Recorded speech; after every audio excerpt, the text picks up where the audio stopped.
Bonjour, est-ce que vous pouvez vous présenter? Je me présente, Mélissa Léogne, donc chargée de mission à l'Agence de l'urbanisme et de l'énergie de la Corse. Je m'occupe des dossiers de subvention pour les communes, les entreprises et les particuliers en termes de rénovation énergétique, mais également aussi sur les projets d'énergie renouvelable.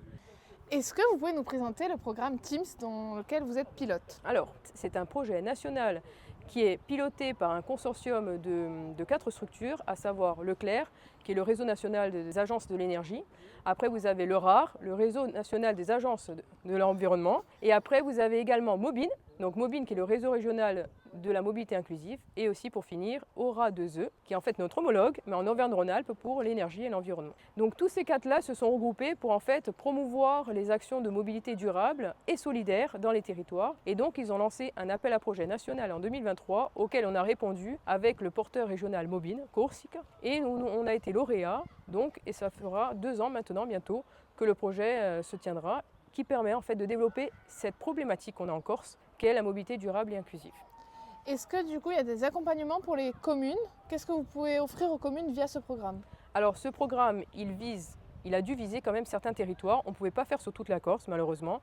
Donc avec l'argent promulgué par Leclerc et par le consortium, voilà, on n'a pu que viser 2 territoires, le Grand Bastia et tout le territoire de la Balagne. C'est pour ça qu'on a participé avec Mobine Corsica, qui est très actif sur le territoire de la Balagne, notamment à travers son garage solidaire qu'on appelle Solidaire, avec également Créap et Tanoï et la CIJ, qui est en fait la coopérative des jeunes entrepreneurs, qui est aussi une association pour aider les chefs d'entreprise à se mettre dans le bain dans la mobilité durable et à mettre tout cela dans leur politique RH, ressources humaines. Et après, on a également OPRA, qui est une association de réinsertion des jeunes et aussi des inactifs en recherche d'emploi et des handicapés. Et après, nous avons également DALOG, le réseau régional des tiers-lieux, qui en fait, tous ces 4-là, pilotés en fait par notre agence et portés par Mobine Corsica, permet de mettre en œuvre des actions en lien avec la mobilité durable et inclusive. On a par exemple Solidaire, comme son nom l'indique, garage solidaire, donc de proposer à des personnes qui ont des besoins donc, de mécanique sur leur voiture, etc., à des tarifs plus que raisonnables. Et ils ont également mis en place une navette qu'on appelle le TUS, le transport d'utilité sociale et solidaire, qui permet en fait de pouvoir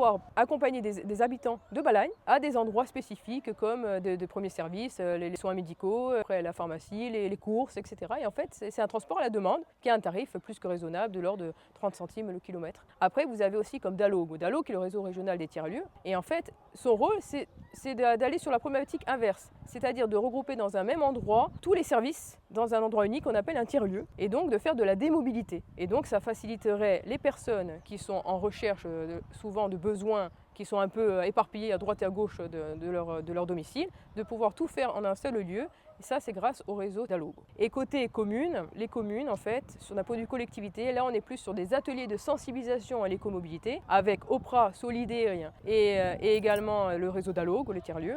On a les communes qui peuvent bénéficier du TUS, qu'on appelle le transport d'utilité sociale et solidaire, qui est pour l'instant sur la Balagne, mais en fait, on voit généralement que ce TUS, il est connu comme une navette solidaire certaines communes le développent, comme Arnagol, nous avons la commune de Campité, Loubizing et l'Inde qui l'ont déjà. Et après, on a au niveau de la location solidaire décarbonée, de VAE, donc de vélo assistance électrique ou d'autres véhicules hybrides, dont on essaye voilà, de faire que les communes s'équipent en flotte pour qu'elles les mettent à disposition de ses administrés ou de ses salariés pour qu'elles se rendent à leur domicile ou faire des courses, etc.